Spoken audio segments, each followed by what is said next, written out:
오늘도 계속해서 성령에 관한 말씀을 가지고 우리가 은혜를 받기를 원합니다.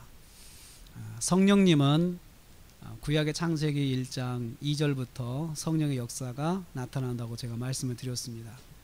구약의 성령님은 성도들에게, 특별히 부르심을 입고 특별한 사명을 받은 성도들에게 오셔서 특별한 사역을 할 수 있도록 힘을 주시고 그들을 인도하시는 그런 역사를 하신 분이 구약의 성령님이셨습니다.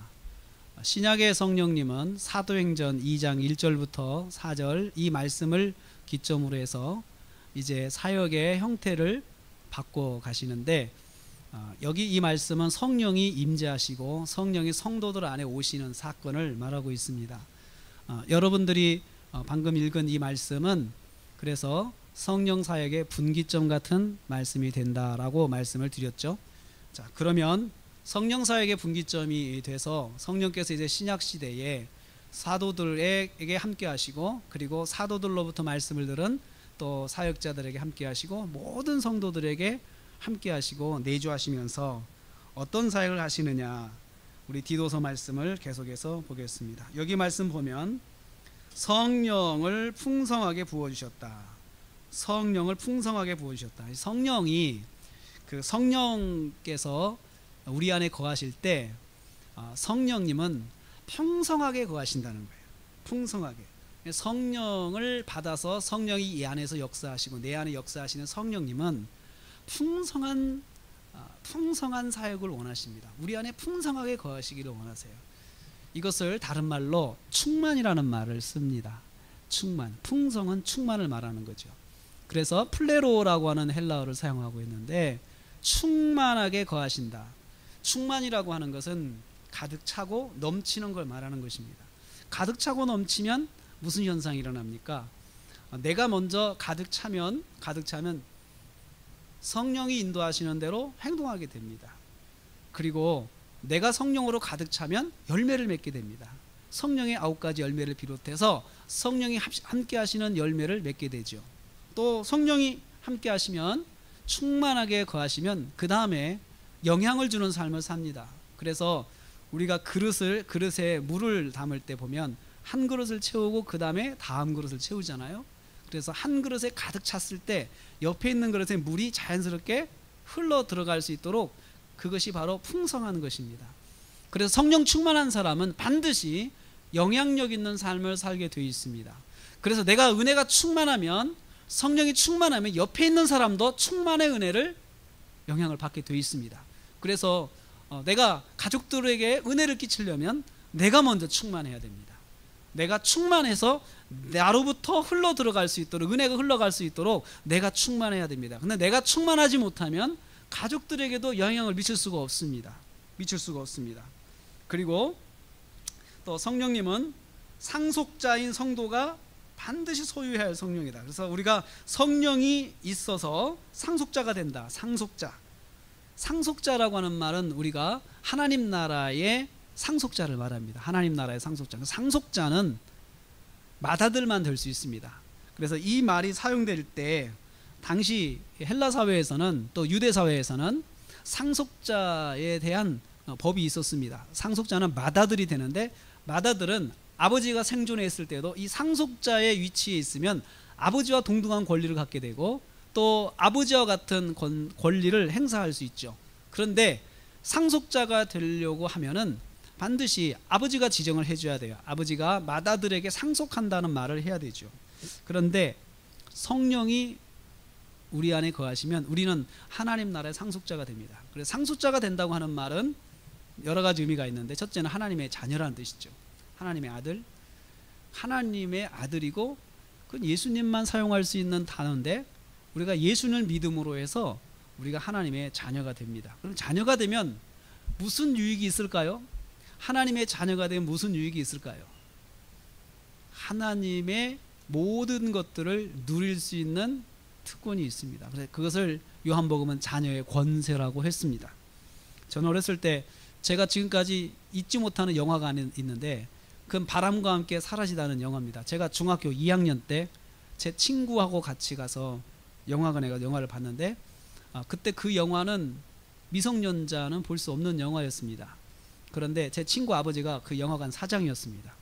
그래서 그 친구가 저를 너 영화 보고 싶지 않냐 그렇게 물어보고 그거 보고 싶다 그랬더니 지금 우리 영화관에서 바람과 함께 사라지다를 상영하는데 보러 가자 그러더라고요. 그래서 야 어떻게 들어가 그랬더니 야 우리 아버지가 사장이야 그러면서 제 손을 잡고 그 매표소 입구를 싹 지나갔습니다. 그러니까 그 매표소 직원이 그 사장 아들인 제 친구를 보면서 아무 말도 하지 않고 그냥 들여보내는 거예요. 사장의 아들의 특권이죠. 하나님의 자녀의 특권은 더합니다. 우리가 하나님의 자녀로서 우리는 첫째 구할 수 있습니다. 하나님 이런 것을 원합니다. 이렇게 인도해 주십시오. 이렇게 구할 수가 있습니다. 그게 자녀의 특권이죠. 그리고 자녀의 특권으로서 하나님의 보호를 받을 수 있는 권리가 있습니다.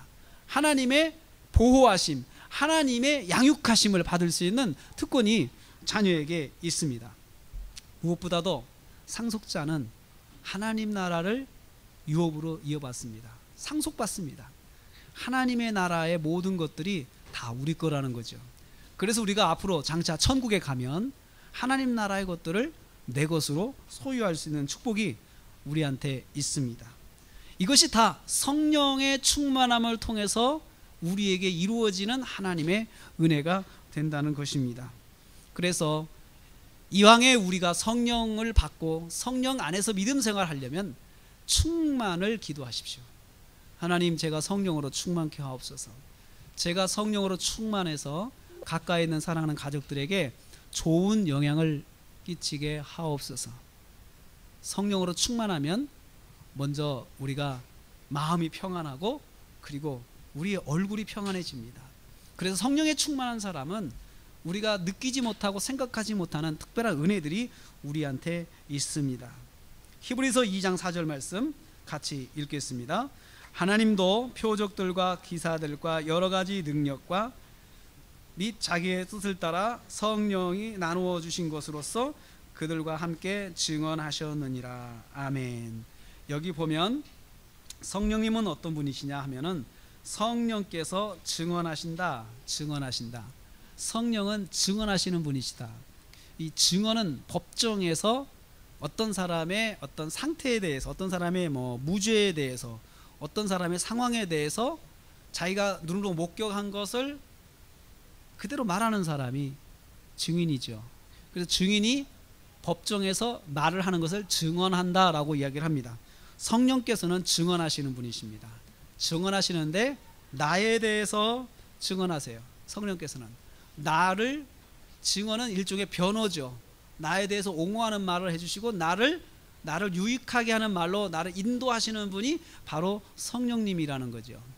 성령께서 어떤 상황을 만났을 때 내가 어떤 말을 할지 모를 수가 있습니다. 그리고 내가 어찌할지 모르고 당황할 때 첫째는 성령께서 나에게 할 말을 주셔서 증언하게 하시고, 또 하나는 내가 아무 말도 하지 않았는데 상대에서 나에 대해서 알게 되는, 깨닫게 되는 그러한 역사가 있다는 것입니다. 성령님은 예수님께서 소개하실 때 보혜사라고 했습니다. 기억나시죠? 예수님께서 내가 너희를 위해서 보혜사를 보내주겠다라고 말씀하셨습니다. 그런데 이 보혜사는 당시 그 법정에서 일정한 일을 했던 직업을 보혜사라고 했습니다. 그것을 파라클레토스라고 했는데, 이 보혜사가 하는 일은 자기가 말을 하지 못하고 그리고 법적인 지식이 부족하고 언어가 어눌해서 자기 자신의 무죄를 입증하지 못하는 사람들에게, 그 사람들에게 대신 말해주고 대신 또 법적인 용어들을 정리해주고 대신 해줄 수 있는 그런 역할을 하는 사람이 파라클레토스 보혜사였습니다. 성령님이 바로 그와 같은 일을 하신다는 것입니다. 성령님은 나와 함께 하시면서 도대체 무슨 일을 하시느냐? 보혜사가 되십니다. 첫째는 내가 무슨 말을 할지 가르쳐 주십니다. 우리는 믿음 생활을 하면서, 우리도 믿음 생활을 하면서도 어떤 어려운 일을 만날 수가 있습니다. 고통을 만날 수가 있고 고난을 만날 수 있고 환난을 만날 수가 있습니다. 그런데 그런 상황 속에서 내가 어떻게 여기에서 말을 해야 될지, 어떻게 해야 할지 성령께서 나에게 말씀해 주신다는 거예요. 그리고 또 어떤 경우에는 내가 사람을 만나서 곤란한 일을 만나서 그 사람에게 내가 내 생각을 말을 해야 되는데 내가 당황해서 어떤 말이 나오지 못할 때가 있어요. 그때 성령께서 내게 말할 수 있도록 하신다는 거예요. 성령께서 지혜를 주시는 거죠. 그래서 저는 자녀들에게 기도할 때, 또 우리 교회 아이들을 위해서 기도할 때 성령께서 지혜를 주셔서 입술을 열어주시고 말을 주장해달라고 기도합니다. 말을 주장해달라고. 특별히 불필요한 말이 아니고 악한 말이 아니고 선한 말, 그리고 특별히 누구를 세워주는 말, 그리고 누구를 이롭게 하는 말, 그리고 복음을 전하는 말, 이런 말들을 할 수 있도록 입술을 주장해달라고 기도합니다. 그것은 바로 이 말씀을 근거로 해서 하는 것입니다. 성령께서 증언하신다. 성령께서 증언하신다. 보혜사 파라클레토스는 또 우리를 보호해 주십니다. 우리가 어떤 상황에 있든지 우리를 다 아십니다. 그래서 파라클레토스는 먼저 자기가 그 계약을 하게 되면 자기 의뢰인의 집을 방문을 합니다. 그래서 의뢰인의 집을 방문해서 그 집에서 모든 사정을 듣습니다. 그러면 이 파라클레토스가 의뢰인에 대한 모든 상황을 이해하고 파라클레토스로서 역할을 감당할 때 의뢰인이 말하지 않은 부분까지 자기가 느낀 것에 대해서 법정에서 이야기를 해주고 자기 의뢰인이 해를 당하지 않도록 보호해주는 역할을 하는 사람이 바로 보혜사 파라클레토스였습니다. 성령님이 그런 분이십니다. 사랑하는 성도님들, 저와 여러분이 성령이 함께 하십니다. 성령이 함께 하시면서 그냥 성령님은 그냥 내 감정만 다스리시고 내 감정만 지배하고 내 마음을 움직이시고 이러는 일만 하시는 분이 아닙니다. 그분은 내 안에 계시면서 나를 보호해 주시고 내가 적절한 말을 할 수 있도록 해 주시고 또 내가 필요한 말들, 유익한 말들을 하게 해주시고 위험을 만났을 때 그 위험을 피할 수 있는 말들을 해주시고 지혜를 주셔서 제가 잘 감당할 수 있도록 인도하시는 분이 바로 성령님입니다. 그렇기 때문에 특별히 비즈니스 일을 하고 사람들을 만나는 일을 하는 우리 성도님들은 성령의 충만함을 받기를 기도해야 됩니다. 성령이 충만하셔서 제가 잘 사람들을 만나서 이야기할 수 있게 해달라고 그렇게 기도해야 됩니다. 사람을 설득하는 것은 한계가 있습니다. 말로 사람을 이해시키고 설득하는 건 한계가 있습니다. 그런데 성령께서 하시면 사람의 마음이 움직입니다. 성령께서 하시면 사람의 마음이 감동이 됩니다. 사람의 마음이 감동이 됩니다. 제가 어느 장로님 만나서 지금 CTS 장로님 그 감경철 장로님을 만나서 상담을 해야 될 때가 있었습니다. 제가 그분에게 어떤 도움을 받기 위해서 말을 해야 되는데 사실 그분은 뭐 산전수전 다 겪은 그런 비즈니스맨이었어요. 저는 하나님 나라 일을 위해서 그분이 같이 해달라고 장로님이 같이 좀 도와주십시오 라고 하는 그 말을 하기 위해서 제가 장로님을 만나야 되는데 사실 무슨 말을 해야 될지 모르겠더라고요. 하나님 일을 위해서 장로님께서 이렇게 도와주시면 참 감사하겠습니다. 그 말을 해야 되는데 그분이 하도 도와달라는 사람이 많으니까 그 중에 한 사람이기 때문에 그냥 쉽게 듣고 끝날 수도 있다라는 생각이 들더라고요. 그러니까 좀 마음이 불안했습니다. 그래서 기도를 했습니다. 기도 준비를 했습니다. 저한테는 사실은 제가 제 장래를 걸고 하는 일이기 때문에 장로님이 저에게 좋은 좀 도움을 주셨으면 좋겠다. 특별히 그 일에 대한 그런 좋은 조언을 좀 제가 부탁하려고 장로님을 만나기를 원했습니다. 어느 분에게 장로님의 전화번호를 받고 제가 그 장로님에게 전화를 드렸습니다. 알지도 못하고 처음 듣는 새파란 목사가 장로님께 한번 만나 뵙기를 원한다고 그렇게 했을 때 장로님께서 선뜻 사무실로 오세요 그러시더라고요. 사무실로 오세요. 그래서 CTS 사무실로 갔습니다. 가서 사장실에서 기다리고 있었어요. 그랬더니 장로님 오시더라고요. 그래서 어떻게 오셨냐고 제가 좀 장로님 이러이러한 일을 위해서 장로님의 조언을 좀 받고 싶습니다. 그래서 왔습니다. 바쁘시겠지만 좀 부탁을 드리겠습니다. 라고 했더니 장로님께서 일단 조금 들으시더라고요. 무슨 일입니까? 그래서 제가 이러이러한 일을 하려고 합니다. 그래서 장로님께서 그래요. 그러면 목사님 다음에 한 번 더 만납시다. 저한테 그러시더라고요. 그래서 다음에 만날 때는 어디로 갈까요? 그랬더니 어디서 만나 뵐까요? 그랬더니 이분이 개인 사무실이 또 있어요. 개인 사무실 빌라를 개조해 가지고 개인적으로 조용히 생각하며 뭐 하는 그 개인 사무실이 있는데 그곳으로 저를 오라고 하시는 거예요. 개인 사무실로. 이것은 좀 더 사적인 이야기를 할 수 있는 공간이잖아요. 그래서 제가 알았습니다. 그렇게 하고 또 며칠을 기다렸다가 개인 사무실이 있는 그 양재동에 있는 어떤 빌라로 갔어요. 빌라로 가니까 빌라 한 층이 다 장로님이 개인적으로 이렇게 쓰시는 공간이더라고요. 거기서 장로님을 만났어요. 만난 장로님이 제가 생각한 것보다 이상으로 자세한 이야기를 저에게 해주시면서 목사님 그런 일을 하려면 이렇게 해 주셔야 됩니다. 이렇게 하셔야 되고 또 그래야 됩니다. 그렇게 한참 저한테 이야기를 해주시더라고요. 그리고 나서는 거기서 끝난 게 아니에요. 제가 목사님을 도울 수 있는 길이 있다면 이야기를 해주세요. 저한테 그러시더라고요. 앞으로도 목사님을 도울 수 있는 일이 있다면 이야기를 해주세요. 제가 목사님 돕겠습니다.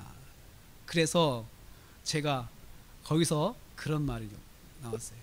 장로님, 제가 하려고 하는 일에 주주가 되어 주십시오. 제가 그랬어요. 주주의 한 사람이 되어 주십시오라고 했더니 장로님이 눈을 크게 뜨시더라고요. 주주가 되라는 말은 투자를 하라는 말이잖아요. 투자를 하라는 말이잖아요. 그래서 제가 장로님 투자하시라는 겁니다. 제가 그랬어요. 장로님이 그렇게 저에게 자신 있게 말씀해 주셨으면 장로님 투자를 해 주십시오. 그러면 장로님의 말이 더 힘이 갈 것입니다. 그랬더니 장로님께서 웃으시더라고요. 제가 어떻게 얼마를 투자할까요? 그러시더라고요. 그래서 장로님 아시는 만큼 투자가 가능할 거라고 생각을 합니다. 그런데 장로님, 제가 장로님께 돈을 받으러 온 것이 아닙니다. 저는 장로님이 저를 도와주시고 조언해 주시는 만큼 제가 그 가치를 환산해서 지분을 드리겠습니다. 그게 투자입니다. 그래서 장로님 원하시는 지분 몇 프로 드릴까요? 제가 그랬어요. 그런데 장로님이 웃으시면서 몇 프로 주십시오 그러시더라고요. 그래서 제가 그 장로님에게 지분을 좀 드리면서 그 일에 참여해서 같이 일할 수 있는 그런 사역을 하게 되었습니다. 그런데 이게 성령의 역사예요. 성령의 역사예요. 아무리 생각해도 성령의 역사예요. 저는 그분을 처음 봤습니다. 그리고 한 번도 말을 섞어본 적이 없는 젊은 사람이었습니다. 새파란 사람이, 제가 그때가 30대 후반이었습니다. 아주 젊은 사람이 당돌하게 이야기를 하니까 장로님께서 들으시고 물리칠 수도 있거든요. 수많은 사람들이 찾아왔기 때문에. 그런데 저는 거기서 깨닫게 되었습니다. 성령께서 주시는 지혜로 말했고 성령께서 대화에 간섭하신다는 사실을 깨달았습니다. 어떤 일을 하는 데 있어서 우리가 내 말의 실력으로 사람을 설득한다 생각을 하면 한계가 있습니다. 그런데 성령께 의지하고 성령께서 하신다라고 생각하면서 내가 말을 하기 시작하면 성령에 간섭하면 내가 하는 말 이상으로 성령이 말씀해 주시고 상대를 감동시키고 상대를 하나님께서 함께 할 수 있도록 도우십니다. 그래서 우리 그리스도인들은 말 한마디를 하더라도 성령의 인도하심을 받고 말하기 위해서 기도해야 됩니다. 가족에서도, 가정 안에서 부부간의 대화도 내가 성령의 인도함을 받고 말하기 위해서 노력을 해야 됩니다. 주님, 제가 오늘 하루 살면서 사랑하는 아내와 사랑하는 남편과 대화할 때 주님 성령으로 말하게 하옵소서. 그리고 성령으로 서로 통하게 하여 주옵소서. 그렇게 기도하는 거 필요합니다. 또 비즈니스 하시는 분 직장에서 주님, 우리 직장의 직원들 제가 성령으로 감동케 하옵소서. 우리가 성령으로 서로 소통하게 하여 주옵소서. 그렇게 기도해야 합니다. 왜냐하면 성령님은 증언하시는 분이십니다. 그래서 내가 말하는 것 이상으로 상대가 나를 알게 하시고 나를 이해하게 하시는 분이 성령의 역사로 나타납니다. 히브리서 9장 8절 말씀 같이 읽겠습니다. 성령이 이로써 보이신 것은 첫 장막이 서 있는 동안에는 성소에 들어가는 길이 아직 나타나지 아니한 것이라. 여기서 성령께서 가르쳐 주신 것이 있어요. 성막에 대한 것을 가르치는 거예요. 성소와 지성소로 가는 그 원리가 무엇인지 성령께서 가르쳐 주셨다.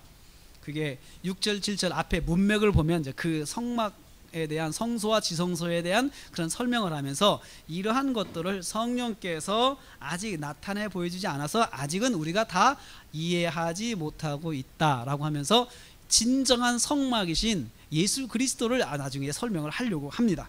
그런데 성령께서는 우리가 이해하지 못하는 신비한 것도 가르쳐 주시는 분이 성령님이십니다. 성령님께서 지혜를 주신다는 거죠. 어떤 원리를 깨닫게 하시고 지혜를 주신다는 거죠. 저는 수학자들이 상상한다는 말을 듣고 깜짝 놀랐습니다. 수학자들이 여러분 얼마나 이성적이고 얼마나 논리적입니까? 얼마나 객관성이 있어야 됩니까? 그런데 정말 천재적인 수학자들은 상상력으로 수학을 한다는 거예요. 그러니까 어떤 풀어야 될 숙제가 있을 때 이 사람들이 그것을 칠판에다 쓰는데 논리적으로 쓰다가 더 이상 발전하지 못하고 더 이상 진전이 없는 어떤 그런 그 계산이 있을 때는 아무것도 못한대요. 하지 못한대요. 이것을 풀어야 되는데 풀지를 못하는 거예요. 그러니까 이 사람들이 어떻게 하냐, 그냥 그것에 놔두고 상상을 한답니다. 상상을. 아니 수학을 상상해서 푼다니요. 그런데 미지의 세계에 대한 풀이는 사실은 상상력을 통해서 하는 것이라는 거예요.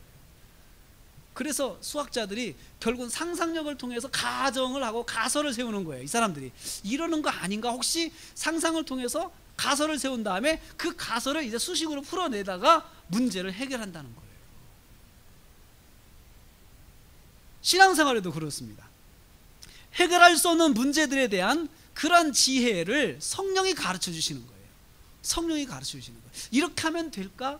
이렇게 하면 할까? 기도하는 가운데 성령이 지혜를 주신다는 거예요. 이렇게 한번 해보자. 그래 한번 해보자 라고 하는 그것도, 그러한 것도 성령이 주시는 거예요. 성령이 주시는 거예요. 그래서 여러분, 제가 얼마 전에 소개한 그 서울대학교의 그 박사님, 천문학 박사님, 그분이 상상한다고 그랬잖아요. 상상. 그런데 그분 책상 앞에는 끊임없이 성경 구절이 써 있고, 내게 능력 주, 내가 모든 것을 할 수 있다 성경 구절 큐티하고, 자기 메모 쓰기에도 큐티하고 그 말씀들 거기다 붙여놓고 포스잇으로 붙여놓고, 기자가 갔을 때 그것을 보면서 참 신기합니다. 이 성경 구절이 있네요. 네, 저는 하나님을 의지합니다 라고 하면서 그 학자가, 그 박사님이 이야기했다는 거 신문에서 봤습니다. 성령님은 상상할 수 있게 하시는 분이십니다. 그래서 아직 알지 못하는 부분에 대해서, 우리가 아직 이해하지 못하는 부분에 대해서 성령은 깨닫게 하시는 분이십니다. 그러므로 여러분, 어떤 일에 있어서 지혜가 필요하십니까? 풀어야 될 키가 아직 풀리지 않고 있는 게 있으니까 성령님께 지혜를 구하십시오. 성령님께 지혜를 구하십시오. 그러면 성령께서 저와 여러분에게 잘 가르쳐 주십니다. 번뜩이는 아이디어를 주십니다. 번뜩이는 지혜를 주셔서 감당할 수 있게 하십니다. 화천 동산교회 지금 건축 중에 있는데, 그 한희수 목사님이 동네 입구에 이렇게 땅을 예쁘게 사서 1000평을 사가지고 교회를 짓고 있어요. 그런데 그 하나님께서 보여주시는 거예요. 기도할 때 하나님 보여주신 거죠. 하나님께서 보여주신다. 하나님께서 뭔가를 깨닫게 하시고 이해하게 하신다는 것은 때로는 이렇게 보여주신 환상을 통해서 또 하나님께서 인도하실 수가 있습니다. 그런데 여러분, 이 환상에 보여주시는 그 역사는, 성령의 그 환상의 역사를 우리가 너무나도 모든 일에 다 쓰면 안 돼요. 모든 일에. 기도하는 가운데, 그리고 그 환상이 하나님의 말씀에 합당해야 돼요. 합당해야 돼요. 하나님의 말씀에 합당하지 않은 것은 다 버려버려야 돼요.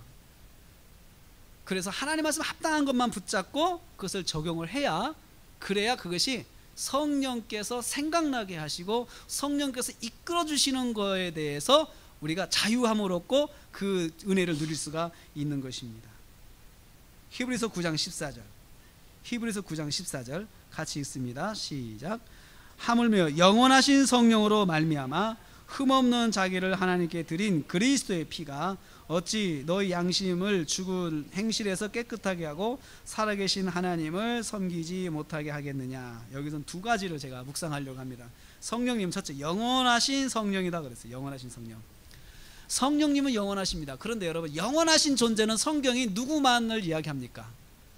하나님만이 영원하십니다. 그래서 성령이 영원하시다고 하는 이 표현은 성령도 하나님이시다, 하나님이시다. 성령 하나님, 하나님이심을 말합니다. 성령 하나님, 성령님은 하나님은 삼위 하나님으로서 성부, 성자, 성령 한 위로 계시는 분이시다. 우리가 성령을 이야기할 때, 특별히 하나님을 이야기할 때, 저는 학교에서 조직신학을 배울 때 저희 신학교의 첫 번째 중간시험의 1번 문제가 삼위에 대한 그 암기였습니다. 삼위가 계신데 성부, 성자, 성령이 계시고 삼위가 다 한 분 한 분 한 위로 계신다. 그래서 성부 하나님, 성자 예수님, 성령 하나님으로 계십니다 라고 하는 그 삼위일체에 대한 그 교리를 교수님께서 의도적으로 1번 답을 알려주시고 다 암기를 하라고 해요. 암기를 해가지고 1번 문제 삼위에 대한 진술을 하시오 딱 나오면 그 문제 다 맞아요.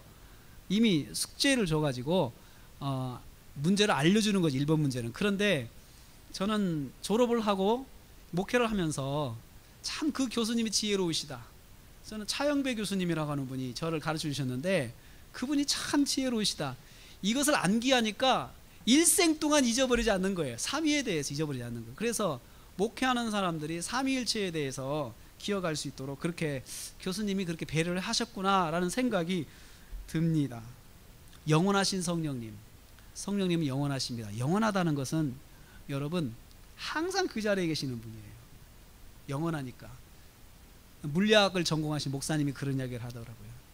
지금은, 옛날에는 아인슈타인의 상대성의 원리가 가설이었지만 지금은 다 사실로, 정설로 받아들이고 있다는 거예요. 그러면서 자기는 물리학적으로 성경을 보면서 영원하신 하나님에 대한 이야기를 하는데요, 물리학에서는 영원성이라고 하는 것은 현재성을 말한다는 거예요.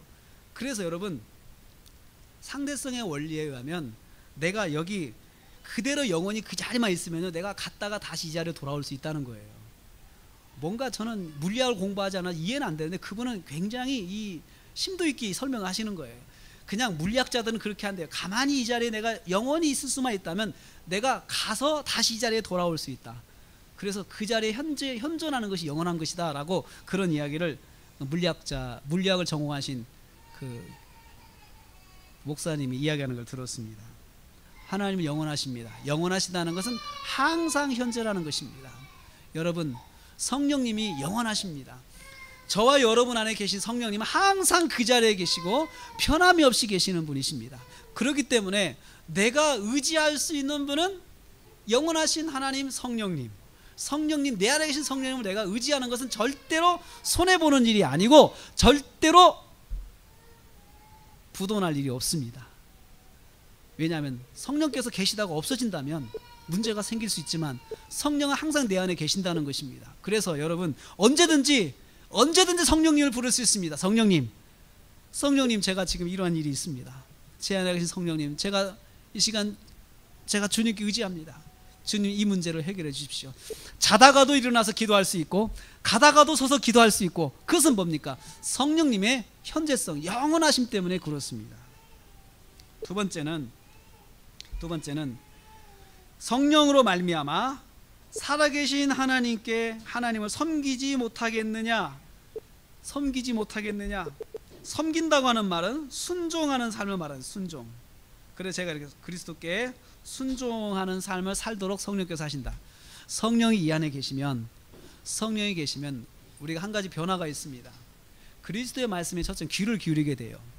성령이 조금이라도 이 안에 계시는 사람은, 그러니까 성령이 이 안에 계셔서 정말 내가 내 의지대로 살고 있지만 성령이 이 안에 계시면서 조금이라도 나를 붙잡아 주시는 분은, 첫째는 하나님의 말씀에 귀를 기울이게 돼 있어요. 관심을 갖게 돼요. 그리고 그 말씀을 가지고 내가 어떻게 할 것인가 그것을 생각한 건 없지만 일단은 말씀에 대해서 관심이 생긴다는 거예요. 그리고 성령이 계시는 사람은 예배에 대해서 관심이 생깁니다. 하나님을 예배하는 일에 대해서 관심이 생깁니다. 그리고 예배가 어색하지 않고 이상하지 않습니다. 그리고 예배에 대해서 내가 부정적인 입장을 취하지 않습니다. 성령이 계신 사람은 더 적극적인 의미로 순종하는 삶을 살게 됩니다. 하나님 말씀에 순종하는 삶. 근데 이것을 성령 충만할 때 가능해요. 성령 충만할 때. 성령 충만할 때 온전한 순종을 하게 됩니다.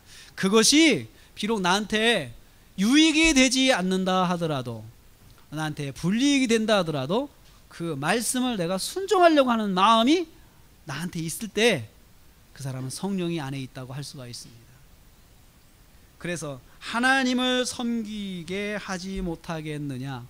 성령께서는 하나님을 섬기도록 나를 도전하십니다. 하나님을 예배하게 하시고 하나님의 말씀을 듣게 하시고 하나님의 말씀에 귀 기울이게 하시고 그리고 적극적으로 내가 말씀대로 순종하게 하십니다. 그분이 바로 성령님이십니다.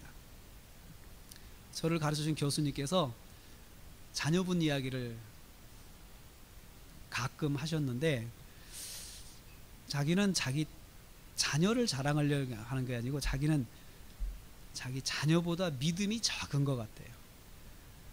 그래서 무슨 말씀입니까 했더니, 그 자녀 딸아이가 지금 미국에서 의사를 하고 있는데, 이분은 절대로 직장생활 하면서 자기 동료 의사들에 대해서 말을 하지 않는다는 거예요. 뭐가 어떻고 뭐가 어떻고, 그리고 불평할 수 있지만 또 집에 와서도 그 직장에 대해서 불평을 하지 않는 거예요. 그런데 그 사모님 같은 경우는 이렇게 가끔씩 이제 속상하니까 그런 이야기도 할 수 있는데, 그 자녀한테 그렇게 물어보면 너는 속상한 일 없냐? 그래요. 있죠. 근데 그런 거에서 이야기해라. 뭐 다 그렇죠. 그럼 이야기를 하지 않는데요. 이야기를 하지 않고 그냥 지나간대요. 그리고 또 친구들이라든지 이런 문제가 있을 때 그 문제를 가지고 하나님께 기도하고 절대로 친구들을 탓하거나 그러지를 않는다는 거예요. 그러면서 가끔 그런 얘기를 하더래요. 자녀분이, 나는 하나님이 정말 내 안에 계시는데, 내 안에 정말 계시다면 나는 그 하나님과 항상 교제하고 싶다는 거예요. 그래서 자기는 그런 문제를 하나님과 이야기하고 하나님께 말씀을 드리고 그러고 싶지, 내가 사람하고 이렇게 말하고 싶지, 그것이 더 정죄가 되고 해가 되기 때문에, 결국 유익한 것이 아니기 때문에 그것을 하고 싶지 않아요 라고 이야기를 한다는 거예요. 그래서 야, 이게 이 녀석이 목사인 나보다 어떻게 보면은 생각하는 게 낫다. 근데 그게 뭐냐면 그냥 적용하는 거예요. 말씀을 적용하는 거예요. 하나님의 말씀대로 순종하고 사는 거예요. 그 자매가, 그 친구가 하는 것은 바로 그것입니다. 하나님 말씀대로 적용하는 삶을 살려고 하는 거죠. 성령이 함께 하시면 너는 이렇게 해야 된다, 누가 이야기하지 않아도 그 하나님의 말씀이 그 사람을 지배합니다. 성령이 함께 하시면 그렇게 됩니다. 그래서 우리는 믿음 생활하면서 성령 충만 하는 것이, 어떻게 보면 성령 충만으로 내가 어떤 은사 받고 능력 받고 그걸 위해 성령 충만을 이야기하는 것이 아니고, 성령 충만하면 하나님 말씀대로 살아가는 용기가 생기는 거예요. 하나님 말씀으로 살아가는 데 있어서 두려움이 없는 거예요. 두려움이 없는 거예요. 그래서 여러분, 우리가 믿음 생활하면서 정말 가정에서 내가 말씀으로 살고 또 사회에서 말씀으로 살고 하는 데 있어서 가장 두려운 게 뭐냐면 손해볼 거거든요. 손해볼 거라는 그런 두려움이 있습니다. 내가 이렇게 하면 저 사람이 무시할 거라는 그런 두려움이 있습니다. 이렇게 하면 내가 아무래도 내가 뒤처질 거라고는 두려움이 있죠. 그런데 성령 충만하면 그 두려움을 이기게 된다는 거죠. 두려움을 이기게 된다는 거죠. 그래서 하나님을 섬기게 하지 못하겠느냐. 성령님은 섬기게 하신다는 거죠. 하나님을 섬기게 하신다는 거죠. 저는 이 성령에 대한 말씀을 하면서 저와 여러분이 함께 이 하나님의 말씀에 온전히 순종하는 그런 성령의 충만한 은혜가 정말 있기를 축원합니다. 저에게도 하나님 말씀대로 순종하는 그러한 것이 숙제입니다. 뻔히 보이는 계산을 가지고 그러면 안 될 것 같아서 내가 지금 해야 되지만 못하는 것이 있을 수도 있거든요. 그런데 성령님은 우리 안에 그 두려움을 다 몰아내시고 내가 하나님 말씀대로 순종하게 하는 거예요. 그래서 여기 이 말씀에 저는 그리스도의 피가 성령 그리스도의 피가 우리가 살아계신 하나님께 순종하지 못하게 하겠느냐라는 표현이 있어요. 제가 그래서 그리스도께 순종하는 것, 그것을 왜 예수님께 순종하는 거라고 하지 않고 왜 그리스도라고 했을까? 이 부분을 좀 묵상을 해봤어요. 그리스도에게 순종한다. 그리스도의 피, 예수님의 피도 아니고 그리스도의 피, 이 의도적으로 바꿨다는 거죠. 의도적으로. 이 성경을 기록한 히브리서 기자가 예수님의 피가 아니고 그리스도의 피다. 왜 그리스도의 피인가? 예수님의 피는 그냥 예수를 말하지만 그리스도는 십자가를 말하거든요. 그래서 예수님의 십자가의 대속을 믿는 사람의 고백을 말하는 거예요. 예수님의 십자가의 대속의 죽으심, 날 위해서 죽으셨다고 하는 그 사실을 믿는 사람은 성령으로 말미암아 하나님 말씀에 온전하게 순종할 수 있다는 거죠. 그리스도의 십자가의 은혜를 생각하는 사람은 그렇다는 거죠. 그렇다. 하나님의 은혜다. 하나님의 은혜다. 하나님의 은혜다. 하나님의 은혜다. 십자가의 은혜다. 이렇게 생각하면 할 수 있다는 것이에요. 또 여러분, 미국의 크리스천들과 한국의 크리스천, 일반적인 크리스천들의 약간의 차이점이 있습니다. 그 미국 사람들, 정말 예수님을 주로 고백하는 사람들은 뭐가 있냐면은 봉사하는 정신이 있어요. 보면 그 사람들한테는 사회적 봉사에 대한 그런 자연스러운 게 있습니다. 그런데 우리나라 그리스도인들은, 우리는 좀 봉사하는 개념이 좀 약해요. 내가 하나님의 은혜를 입고 구원을 받았는데 내가 좀 섬겨야 되겠다라는 마음이 많지가 않아요. 우리가 교회에서는 봉사는 하는데 사회에 나가면 그렇다는 거죠. 예를 들어서 어떤 누구를 돕는다라고 해서 발런티어를 하자라고 했을 때는 우리는 대부분이 대가를 바란다는 거예요. 잠깐 하지만은 여기부터 나한테 얼마를 줘야 됩니다. 예를 들어서 미션 스쿨에서 교사를 한다 그러면, 미션 스쿨 교사를 한다 그러면 거기가 미션 스쿨이잖아요. 미션 스쿨이고 거기가 선교를 세운 학교잖아요. 그러면 거기에 내가 교사를 한다 그러면은 미국 사람들은, 미국 선생님들은 내가 여기 미션 스쿨이니까 내가 섬기겠습니다 하고 들어올 때는 자기들의 연봉에 대해서 그냥 자기 교통비하고 이렇게 간단하게 이야기를 한대요. 그래서 한 100만 원만 주세요. 그러면 제가 여기서 왔다 갔다 하고 살 수 있겠습니다. 그런데 우리는 보통 100만 원은 안 되죠. 적어도 200, 300은 요구하죠. 그래서 미션 스쿨이 안 되는 거예요. 그게 미션 스쿨이 처음부터 봉사하려고 오는, 선교적인 마인드를 가지고 오는 선생님들하고 내가 여기서 먹고 살아야겠다는 선생님들하고 벌써 일하는 것이 다른 거예요. 그래서 거기서부터 차이가 난다는 거예요. 근데 그것을 제가 본 게 아니고 그것을 본 어떤 분이 그 면밀하게 이야기하는 걸 제가 들은 것입니다. 저는 우리가 예수를 믿고 섬기고 산다라고 할 때, 내가 예수를 섬기고 산다고 할 때, 우리가 여러분, 내가 십자가의 구원의 은혜를 입었으니까 내가 이제는 은혜로 사니까 봉사하고 섬겨야 되겠다 라고 하는 마음이 거기까지 있어야 되는 거예요. 그래야 우리가 순종할 수가 있어요. 순종을 못하는 이유 중에 하나가 손해보는 것 때문에 순종을 못하잖아요. 그런데 이제는 내가 하나님 은혜로 사는 거니까 내가 섬기고 살지라고 생각하면 손해가 감수가 됩니다. 그런데 그 십자가의 은혜가 약해지면 손해 감수는 절대 감당하지 못합니다. 성령님은 우리로 하여금 살아계신 하나님을 섬기는 일에 온전하게 순종하게 하십니다. 그 일이 어떤 일이든지 간에 하나님이 기뻐하시면 내가 감당해야겠다라고 하는 그런 마음이요. 그런 마음. 그것을 성령이 가지게 하신다는 거예요. 성령이 가지게 하신다는 거예요. 히브리서 10장 20절 말씀, 히브리서 10장 20절 말씀 같이 읽습니다. 하물며 하나님의 아들을 짓밟고 자기를 거룩하게 한 언약의 피를 부정한 것으로 여기고 은혜의 성령을 욕되게 하는 자가 당연히 받을 형벌은 얼마나 더 무겁겠느냐 너희는 생각하라. 여기서요 제가 두 가지를 이야기해요. 첫째는 은혜의 성령, 은혜의 성령. 두 번째는 형벌, 성령을 욕되게 하는 자가 받을 형벌에 대한 거예요. 성령님은 첫째 은혜의 성령님이십니다. 은혜라고 하는 것은 값없이 공짜로 주는 선물을 말합니다. 성령님은 우리에게 값없이 대가 없이 우리에게 베푸시는 분이 성령님이십니다. 그리고 성령의 역사는 값없이 주시는 선물입니다. 성령의 역사, 성령의 은사 다 선물이죠. 하나님 주시는 거죠. 성령님이 우리에게 주시는 많은 것들은, 그 은혜들은 다 값없이 주시는 것입니다. 그래서 성령의 역사에 대해서는 제가 처음에도 말씀드린 것처럼 어떤 값을 지불하고 대가를 지불하고 성령의 은사를 취하려고 하는 것은, 그것은 잘못된 것입니다. 그리고 성령의 은혜를 베풀면, 성령의 역사를 베풀면서 돈을 받고 대가를 요구하는 것은, 그것은 거짓 성령의 역사를 행하는 사람들이고 거짓 종들입니다. 그걸 사꾼이라고 그렇게 이야기를 합니다. 그런데 성령님은 또 하나요, 욕되게 하는 자를 벌하십니다. 성령을 욕되게 할 수 있다. 어떻게 하면 성령을 욕되게 하는 걸까요?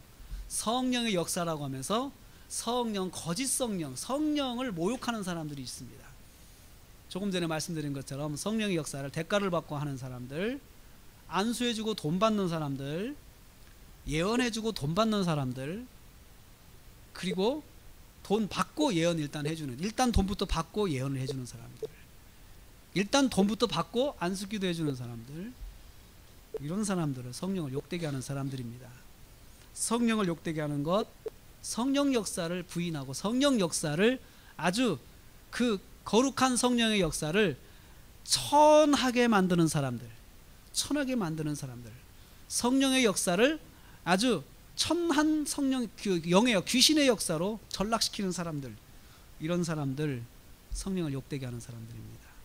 또 내가 성령의 은혜를 입었습니다 고백하면서도 행동은 그렇게 하지 않는 사람들, 이율배반적으로 행동하는 사람들, 성령을 욕되게 하는 것입니다.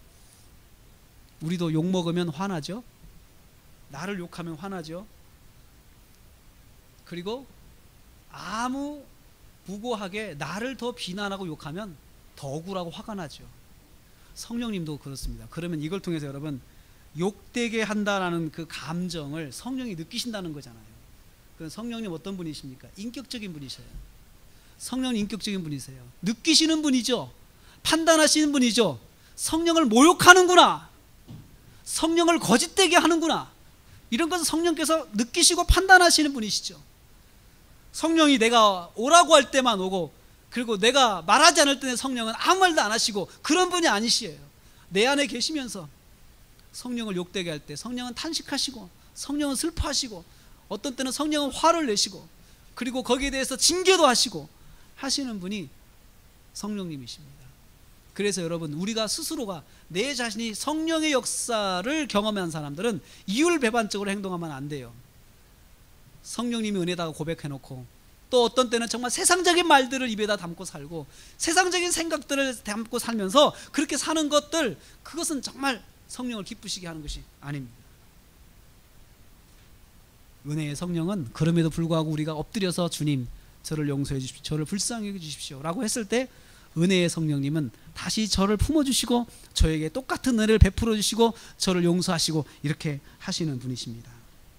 마지막으로 야고보서 한 장을 더 보겠습니다. 야고보서 4장 5절 말씀, 너희는 하나님이 우리 속에 거하게 하신 성령이 시기하기까지 사모한다 하신 말씀을 헛된 줄로 생각하느냐. 여기서 한 가지만 보겠습니다.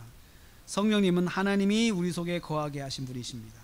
하나님이 우리 속에 거하게 하신, 이것은 성령은 우리 안에 거하시는데, 성령님은 하나님께서 우리에게 부어주셔서 우리 안에 거하시는 분이세요. 그러면 성령님은 내가 마음대로 성령을 쫓아낼 수 있을까요? 없습니다. 왜요? 성령이 우리 안에 오시는 것은 주체가 하나님이세요. 하나님이 하시는 거죠. 하나님께서 거두시기 전에는 내 안에 계십니다. 하나님이 거두시기 전에는. 단 내 안에 계신 성령의 역사가 충만하냐 충만하지 않느냐, 그 문제는 있죠. 그 문제는 있지만 성령이 충만하지 않은 사람한테도 성령은 계십니다. 성령은 떠나지 않습니다. 우리 믿는 사람들에게 성령 떠나지 않습니다. 그래서 한번 예수님을 주로 고백하면 성령이 그 안에 계시지요. 그런데 성령에 충만하지 않으니까 성령이 계시면서도 거짓말을 하고 성령이 계시면서도 죄를 짓는 것입니다. 성령이 계시면, 그렇게 계속 계시면 주님께서, 하나님께서 성령을 거두실 수도 있어요. 왜요? 하나님께서 성령이 거하도록 주관하시기 때문에 성령을 거두시는 것도 하나님께서 주권적으로 하실 수가 있습니다. 사랑하는 성도 여러분, 우리가 성령님이 함께 하십니다. 우리에게 성령님이 함께 하시고 성령님이 같이 하십니다. 그래서 여러분의 감정을 성령님께서 인도하시고 여러분의 생각을 인도하시고 또 여러분의 마음을 인도하십니다. 그런데 내가 성령 충만하지 못할 때는 거기에 내 마음도 똑같이 성령이 마음을 주시는 것처럼 내 마음도 대등하게 그 마음속에서 작용할 수 있습니다. 질투할 수 있고 미워할 수 있고 성령의 열매가 아닌 것들로 내가 감정을 가질 수 있습니다. 그런데 우리는 그것을 극복할 수 있습니다. 내가 만약에 내가 이러면 안 되는데, 내가 이런 마음을 가지면 안 되는데 라는 느낌이 왔을 때 엎드려서 회개하십시오. 하나님, 제가 이런 마음을 가졌습니다. 성령님, 이 시간 저를 불쌍히 여기시고 저를 붙잡아 주십시오. 그렇게 한번 기도해 보십시오. 그러면 여러분의 마음속에 그런 마음들이 물러가고 성령의 열매, 성령의 능력이 여러분과 함께 하십니다.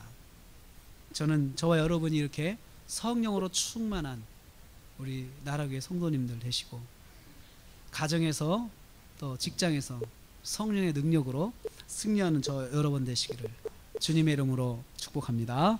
기도하겠습니다. 하나님 아버지,